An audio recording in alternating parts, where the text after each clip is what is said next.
fraterna, carinhosa, porque estamos aqui por um motivo único, falar de Jesus.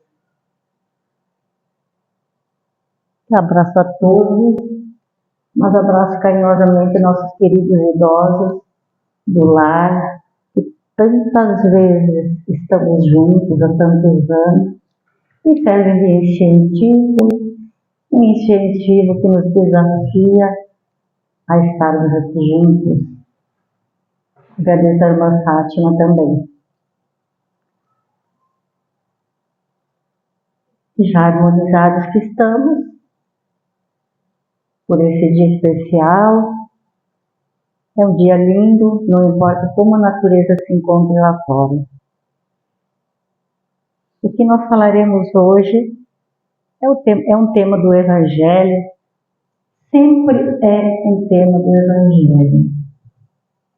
Esse Evangelho, segundo o Espiritismo, todos são importantes, reveladores para todos nós. Mas tem um dia que um bate mais forte no coração da gente. Talvez seja porque dele estamos necessitados naquele dia. O tema de hoje está no capítulo Pedi e obtereis. E dentro dele existe um item que a Fátima já citou, que é observar os pássaros dos céus, que está no capítulo 25 e no item 6. Essa passagem do Evangelho também de São Mateus, ele está resumido lá no Sermão da Montanha, ou no Sermão do Monte. O Sermão do Monte é onde estão contidos todos os ensinamentos de Jesus, de uma forma amorosa, gentil, mas estão todos depositados,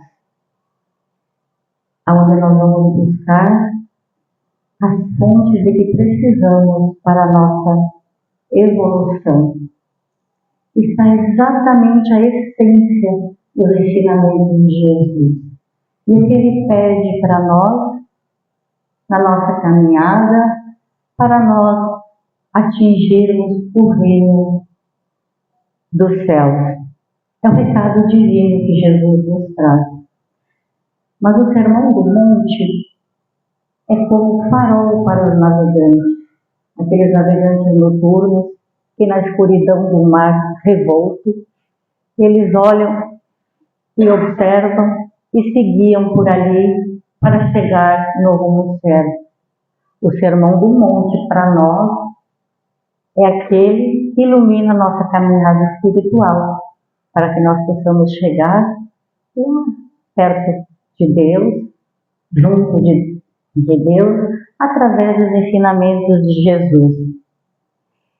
E com esse pensamento de que nós temos muito aonde nos segurarmos para a nossa evolução, eu vou fazer um pequeno comentário também do título: Observai as aves dos céus. Depois a gente vai para a leitura propriamente do texto. Quando a gente diz observai as aves do céu, ou do céu, ou olhai as aves, a gente vê que está embutido ali um sentimento tão carinhoso de Jesus para esse tema. Oferece as aves, o espaço, a natureza, as flores também, que a nossa querida irmã hoje, a Elaine, falou no final, dessas flores que nós ofertamos para Jesus. Então, carinhosamente, ele traz as flores, os pássaros, a natureza, para que nós possamos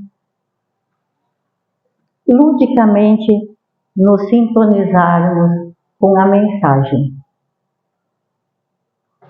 Dessa forma, agradecer a Deus. Será que hoje nós porque estamos no entorno de uma natureza, nosso entorno é vasta, nossa natureza. É maravilhosa, é exuberante, é contagiante. Será que nós hoje, por um minuto, um instante, observamos a natureza, olhamos para a natureza, contemplamos a natureza, porque todas as meditações dizem que contemplar é olhar a natureza e a criação divina. Nós temos ela tão disponível e gratuita, muitas vezes por nossa... É tudo muito ágil, muito rápido, que nós nos esquecemos de observar. O tempo corre, nós temos nossas necessidades, nós somos ansiosos em resolver a nossa vida. E temos razão, porque o tempo é veloz, é rápido e não para. E é urgente que todos nós aproveitemos para nos harmonizar com Deus, com esse tempo que nós temos tão... Muitas vezes é um segundinho só, mas que naquele corre-corre a gente não consegue parar.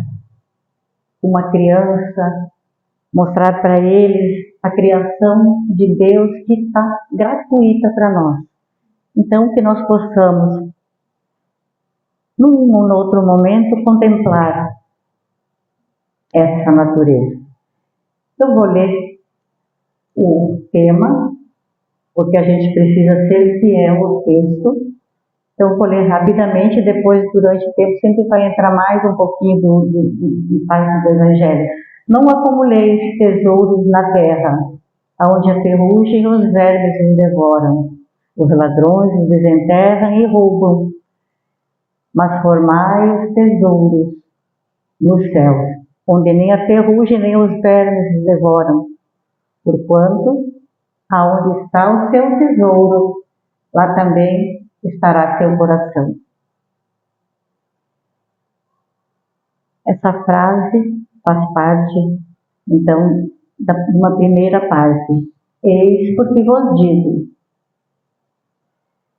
não vos inquieteis, pois dizendo, o que comeremos, o que beberemos e o que vestiremos, como faziam os pagãos, que procuravam todas as coisas que o vosso Pai sabe que tendes necessidade. Procurai primeiramente o reino de Deus e da justiça. A sua justiça está em todas as coisas que lhes serão dadas por acréscimo. Não estejais inquietos pelo dia de amanhã, porque o amanhã cuidará de si mesmo. Está em Mateus, capítulo 5, versículo 6, aliás, versículos 19 e 21. É procurar a nossa transformação mediante a força e a coragem que Deus nos oferece. É a nossa ação em favor desse aprendizado. Ainda aqui vamos citar um pouquinho mais, que se trata de olhar os lírios do campo. Se encontra no capítulo 6, no verso 28, também de Mateus, que fala: os lírios que não semeiam, não fiam e não buscam o alimento, são alimentados pelo Pai. A importância está em como nós devemos nos reportar às coisas divinas, às coisas de Deus. A mensagem que Jesus quer nos dar é essa. Ler a passagem sem refletir vai parecer que ele está nos chamando para não fazermos nada, para não termos ação nenhuma. Porque se ele alimenta as aves, as flores, através dos insumos, não necessitará que eu faça esforço também. Seria uma exortação à inércia, à preguiça? Nunca será isso, né? Porque Deus nos quer ativos. Deus nos quer atuantes em nosso favor e em favor do nosso próximo. Mas muitas vezes essa nossa condição é de esperar, de deixar para amanhã a palavra em moda, procrastinar. Deixar para depois, para o mês que vem, quem sabe, para a próxima encarnação. Mas nós estamos perdendo um tempo bastante grande. E daí nós vamos nos perguntar de novo, mas como é que eu vou me alimentar então, se eu não tenho que demandar força igual aos vírus? Mas Deus pede que não nos inquietemos, que não transformemos isso na nossa grande luta dessa existência. A comida, o vestuário, a bebida. Sim, ela é importante, a nossa evolução é extremamente importante. É a lei do progresso, que é uma das leis divinas.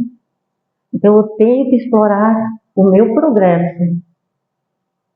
Tanto aquele que é para o meu corpo físico, mas sobretudo não dar uma demanda muito grande só para isso, porque nós nos tornaremos inquietos demais. Mas as necessidades que nós temos muitas vezes dependem de muitas pessoas de nós. É preciso que nós consigamos isso através das nossas energias e da nossa força. O difícil é quando eu tenho um carro, eu quero 2, eu quero 3, eu quero muitos bens. Ai, quando eu quero trocar tudo, vou trocar todos eles por novos, deixando a desejar a parte emocional, a parte espiritual. Mas e quando alguém do nosso círculo tem aquilo que eu queria, nossa, nos deixa tão abalados, tão abatidos, inconformados. Mas é natural que alguém terá mais do que nós, e nós mais do que alguém, mesmo no campo do nosso corpo físico, da evolução, dos aprendizados acadêmicos, mas todos somos necessários. Nós estamos aqui para evoluir, mas nem todos no mesmo tempo. Não estamos vamos todos andar aqui. Aqui é a primeira lição da caridade, porque quando eu sei mais, alguém sabe mais do que ele vai me auxiliar, ele vai me ajudar. Esta é a missão. Ele não vai guardar os teus talentos, ele vai ensinar a mim, que ensinarei ao meu próximo, que ensinará ao seu próximo, fazendo assim a grande corrente do amor universal, daquele que cura, que salva. Mas vamos sempre pensar que esse deveria estar no primeiro lugar, mas como já sabemos, uns o colocam em primeiro lugar, outros não é o momento deles. E é preciso que nós aqui encarnados pensemos que se eu não tenho aquele bem naquele momento, ou se eu não tenho toda a evolução acadêmica, ou mesmo nessa questão dos aprendizados, do estudo que nós praticamos aqui na nossa casa, talvez não fosse meu tempo ainda. O importante é não parar. Mas porque não é meu tempo hoje, não significa que não será amanhã. É preciso que eu me mantenha firme no trabalho e no meu desempenho. Então, sempre pensando que não na parte principal estejam os bens, aquele que nos deixa aquelas pessoas competitivas, arrogantes. Isso não é assim. Muitas vezes eu perco a oportunidade, porque não está escrito que eu tenho direito a ter uma vida confortável. E muitas vezes eu estou aqui, uma outra pessoa está comigo, somos convidados por uma aventura na Alemanha, digamos. Eu fico sentada e meu amigo vai. Ele chega lá, faz sucesso, tem bom desempenho, mas não deixa para trás nenhum momento a sua evolução espiritual, cuidando daqueles que aqui ficaram. Saberá a mim dizer, olha, que sorte ele teve, né? A oportunidade é para todos nós. A única sorte que eu acho que a gente tem mesmo é de ter conhecido o Espiritismo, aceito, estudado e estar aqui hoje, como todos nós. Essa é a nossa sorte. O demais é força do trabalho e da nossa luta individual, sempre depois dividindo com os demais. Então, quando a gente faz quando fala nos lírios que eles não precisam buscar do seu sustento, do seu alimento, que eles são alimentados pelo Pai, nós observamos eles dessa forma, porque não vemos nenhum movimento dessa flor. Nós não sabemos nada dela, mas é preciso que nós compreendamos que na maior parte do tempo ela fica enterrada. Ela fica lá debaixo da terra, esperando o momento oportuno de florir e de aparecer majestoso. Fica lá germinando, criando suas raízes, para depois surgir. A lição que está nesse livro é aquela do livre-arbítrio. Ela aceitou essa condição da espera. É onde amavelmente Jesus usa as flores para nos educar. Essa espera, o tempo de cada um. O lírio tem.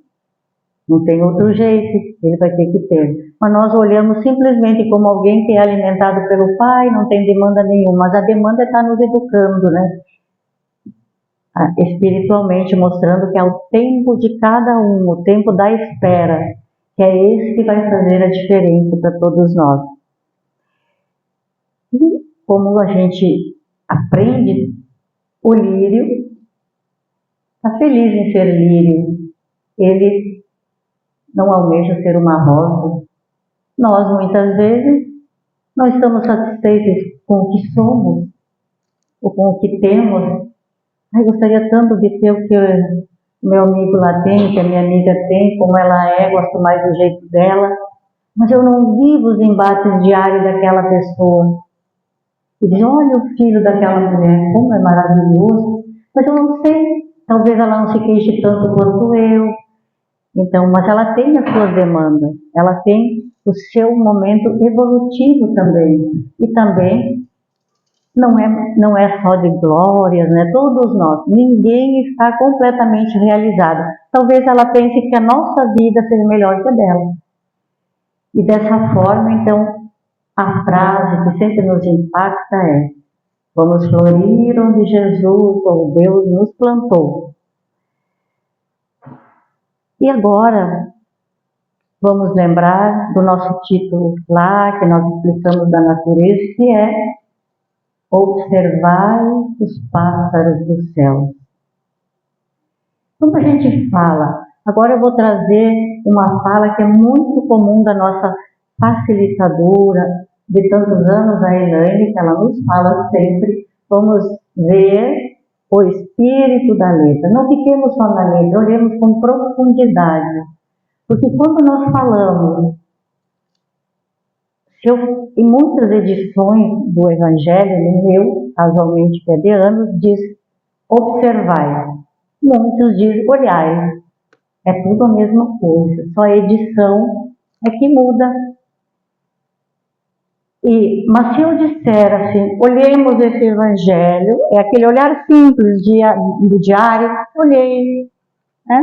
Mas se eu disser observai, a gente já vai ter uma atenção melhor, porque vai pensar, será que virá um questionamento depois disso? Então eu vou observar com profundidade.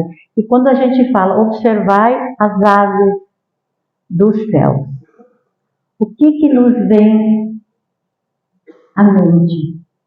Aí eu vejo aquele pássaro tão lindamente voando, planando, mostrando suas penas e seus rebuscados voares. É lindo de se ver. Será que a gente pensa na profundidade da mensagem de Jesus? Porque se ele está lá, planando, não precisa de nada e vai viver lindamente porque Deus o alimentará. Mas como ele vai alimentá-lo? Ele vai abrir o bico e vai cair a comidinha? O livre-arbítrio dele diz que ele vai ter que descer para se alimentar. Ele vai ter que chegar na natureza divina, nessa fonte inesgotável e procurar o seu alimento. Ele vai procurar o alimento dele. E ele ainda lhe sobra, muitas vezes cai do bico, cai lá na terra, ele não desce lá. Ele segue comendo. E as partes que caem dali, com os seus dejetos, ainda servem para germinar e reflorestar. E ele, o pássaro, com rara exceção, há alguns que guardam, que escondem lá na terra a semente, o grão, mas são beneficiados com o esquecimento, porque eles compreenderam, e essa é a lição, eles compreenderam que o que é da terra vai ficar na terra, inclusive o nosso corpo.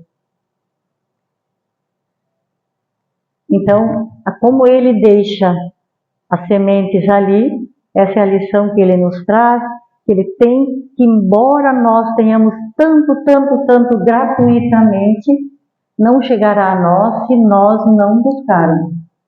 Nós temos que demandar do nosso esforço, do nosso sacrifício, e muitas vezes não dá resultado, pelo menos nós não vimos, muitas vezes não vimos o resultado das nossas primeiras lutas, das nossas primeiras tarefas. O da confiança é a mensagem muito grande, de confiar que no dia seguinte o pássaro terá novas sementes e novos voos. Então o talento dele está no esforço de buscar o que a natureza lhe dá gratuitamente e não amealhar para o futuro. A gente fala em amealhar, é o excesso, aquilo que passa da normalidade, aquilo que nos adoece. Mais um pouco nós vamos nos enterrar em nossos tesouros e muitas vezes os deixamos para desgosto daqueles que ficam, que não vão saber o que fazer com aqueles bens todos. E nunca parece que é o suficiente para todos, Mas a gente sabe que nós somos imperfeitos e qual entre nós todos, se for nos ofertado um côvado, que é uma medida de comprimento, largura da época, nós aceitaríamos. Porque somos imperfeitos, estamos aqui evoluindo, aprendendo. E ainda na lição do nosso lírio, tem uma passagem lá que fala que como crescem os lírios no campo, eles não trabalham, não fiam, entretanto, eu vos declaro que nem Salomão, o rei, se vestiu com tamanha beleza, era de uma beleza translumbrante mesmo, a vida do Salomão, e do lírio era ainda mais bonito e mais singelo. Essa lição é para que nós não ficamos dizendo, Salomão ele representa mais a parte aqui, da terra, dos bens, ele era um grande incentivador, depois vou ler mais algo sobre. E que os lírios, dentro da sua simplicidade, eles têm a sua vestimenta. E ainda, um pouquinho além, vai falar que ele veste esses lírios com tamanha beleza e não vai adiantar, porque eles vão queimar na fogueira logo após, porque eles são sazonais e eles são muito curtos, o tempo de duração deles, quando eles ficam na terra. Então, essa referência é quando Jesus diz, homens de pouca fé, não vos inquieteis dizendo o que comeremos e o que beberemos, porque nós já sabemos que o amanhã cuidará de si mesmo. Então a nota de referência que é feita, que os lírios secam e serão queimados, que vão ser jogados naquela fornalha, é onde aconteciam as narrativas, na época de Jesus, era muito seco.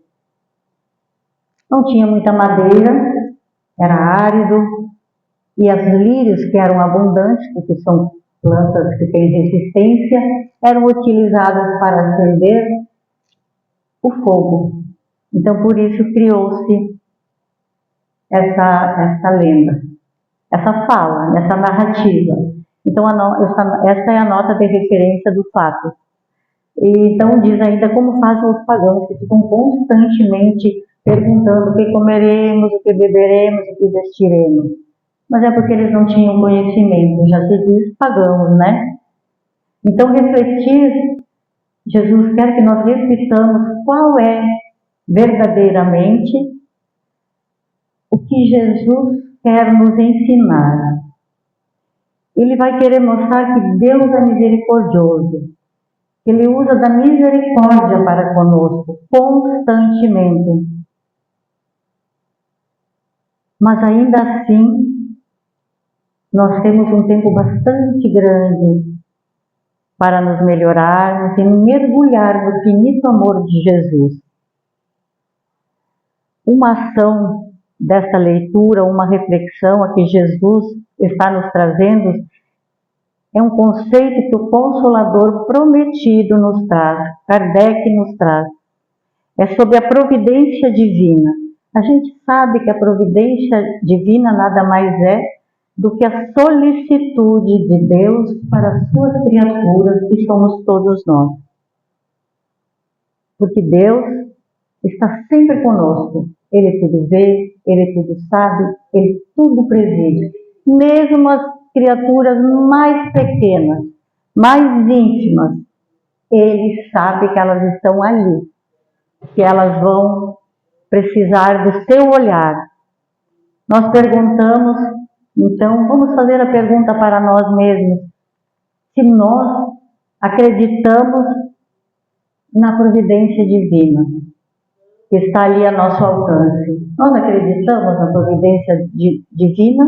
Ela atua em nossa vida? Como será que atua essa providência? Alguém já viu? Não, a providência atuou assim na minha vida. E eu digo, sim, ela atua, só que é imperceptível muitas vezes. É aquela questão que muitas vezes eu digo, nossa, se eu tivesse ido, não teria me acontecido algo. Ali está a providência divina. Eu não fui, estou ileso, estou bem. Se eu tivesse ido, são coisas sutis que que nós devemos nos aprofundar. Nas sutilezas de Deus para conosco. E aquela mãe que deita preocupada à noite, que seu filho está febril, está com alguma coisa, não está bom de humor, e por mais que a gente queira conversar, ele não responde. E na manhã seguinte, a mãe acorda com uma ideia, resolvendo aquele problema tão difícil para ela. Então ali está a providência divina. Ela é muito significativa na nossa vida quando nós cremos. É preciso acreditar, é preciso desenvolver a fé. E esse é o chamamento para desenvolver a fé robusta e confiante em Deus. É preciso confiar. E eu vou fazer uma pergunta, mas isso são para as nossas reflexões.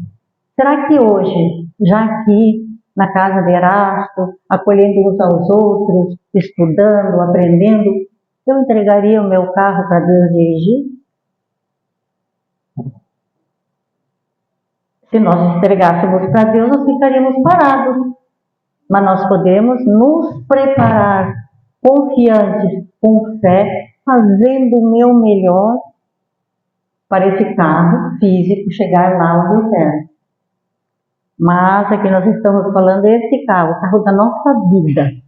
Estamos prontos. Se bater aí e falar, vamos? Eu estou preparado? Bem, quando a gente branqueia o cabelo, já está no caminho, já está no farol. Segue ali. Estamos no farol, lá o farol do navegante, o nosso caminho é certo. não desviaremos, não é? Mas é bom a gente se preparar antes, porque sempre vai dar um sustinho. Porque tudo que é da terra ficará e nós vamos livres, confiantes na malinha que eu aprendi com a nossa facilitadora há tantos anos, que não adianta nós encher, porque na hora de irmos, vamos dizer para nós tirar toda aquela bagagem excessiva. E se tivermos muito, vamos ficar tão pesados. Então, eu gostaria, nessa questão da fé e da compreensão da fé e do meu talento, porque onde está meu talento, lá está meu coração.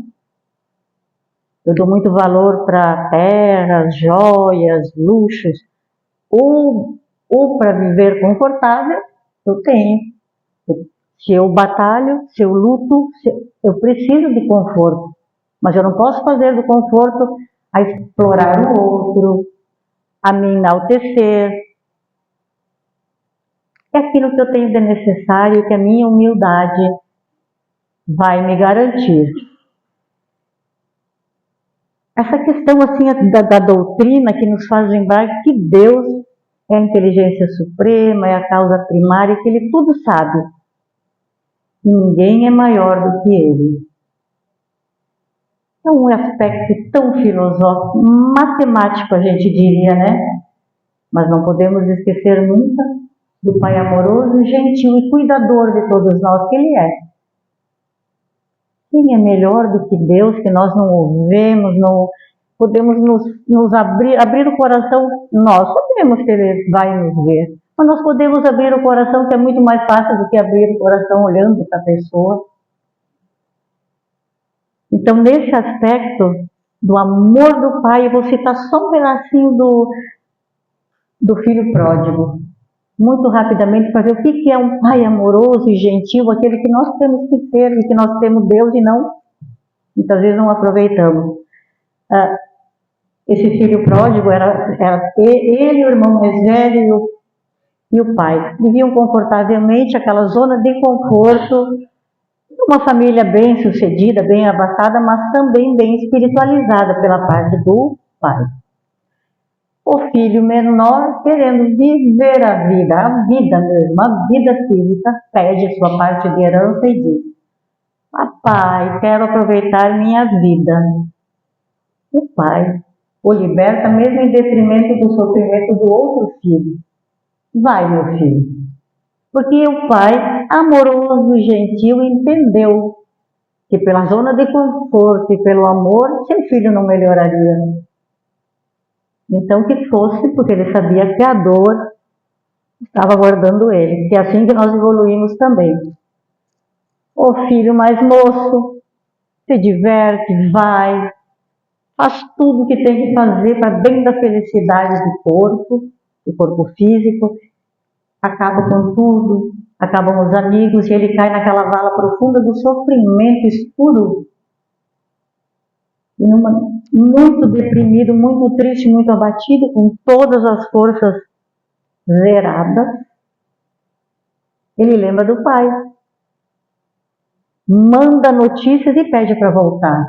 O pai amorosamente, gentilmente o recebe, o abraça, o perdoa, ainda dá uma festa. E mais uma vez, fica descontente seu filho mais velho, que, embora jamais evoluído, não ia gostar da situação. Mas o pai manteve-se firme e acolheu como o nosso pai nos acolhe. E nós, quando estamos tristes, abatidos, cansados, desesperançados, procuramos a mão do nosso pai? É difícil, porque nós queixamos: como que aconteceu isso comigo? A outra pessoa ela é tão ruim e ela está bem. Então vamos pegar na mão de Deus, na mão de Jesus, vamos embora. Vamos aceitar essa mão estendida, assim como a dos nossos irmãos que nos auxiliam tanto. Aqueles que sabem mais nos auxiliam, aqueles que sabem menos nos aguardam, mas não podemos ter orgulho e vaidade, a irritação, que é aquilo que eu acho que mais pega hoje em dia, quando nós nos sentimos um pouco irritados, nós já vamos despejar lá para o outro, né? Então é essa mão estendida constantemente, porque nós no momento nos deparamos que somos e acreditamos que somos filhos realmente de Deus, porque estamos mergulhados, somos 100% filhos de Deus, mergulhados no fluido cósmico universal. Ele está mesclado em nós. Nós estamos um mesclado no outro. Essa é a maravilha da criação de Deus. Essa é a maior fonte de alegria para a gente. É preciso que a gente o compreenda e o acolha diariamente, assim como Jesus faz com a gente. Ele não é simples, Deus não é uma doutrina só para nós. A doutrina é a nossa orientadora, é aquela que cuida de nós, o nosso íntimo. Ele não é um rei, ele é alguém que cuida diariamente da gente. Para lembrar os tesouros que ele fala para nós, os tesouros nada mais são do que a bondade, a lealdade, a amizade, a resiliência e a esperança. Esses são os tesouros que nós devemos levar. A paciência, que é o grande desafio das nossas vidas, eu acredito que de quase todos. E lembrar sempre que dos tesouros mais bonitos é o da caridade, porque fora dela sabemos que não há salvação. Vamos ser caridosos um com o outro.